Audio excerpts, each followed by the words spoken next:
নমস্কার বন্ধুরা, কেমন আছেন সবাই? আশা করি সবাই ভালো আছেন। আমিও আমার দয়ালের কৃপায় ভালোই আছি। নিয়ে আসলাম আরও একটি নতুন ভিডিও। এটা হলো আমার মামা শ্বশুরের বাড়িতে ঠাকুর শ্রী রামকৃষ্ণের উপাসনা ছিল কালকে রাত্রে। আর রাত্রে আসতে আসতে অনেক দেরি হয়ে গিয়েছিল।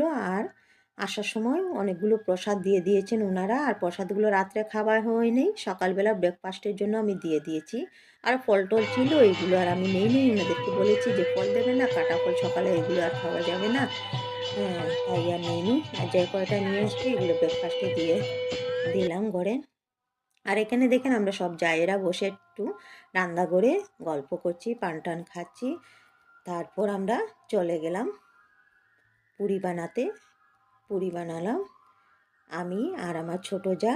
আমি বেলে বেলে দিচ্ছি আর এদিকে আমার ছোটো জা পুরিগুলো ভাজছিল। খুব সুন্দরভাবে ফুলছিল পুরিগুলো, খুবই ভালো লাগছে। অনেকগুলো পুরি দেখেন।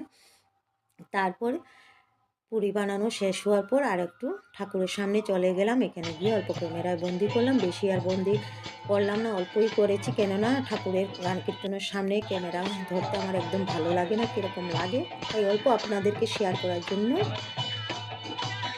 ক্যামেরা বন্দি করে নিলাম। তারপর দেখেন কীর্তন শেষ হওয়ার পর প্রসাদ বিতরণের সময় এসে গেল। প্রসাদ বিতরণ করবো সবাই মিলে জায়েরা। আমরা রেডি করে নিলাম সবার জন্য প্রসাদ। দেখেন খুব আনন্দ হয়েছিল।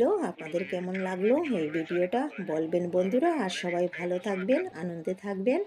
বাই।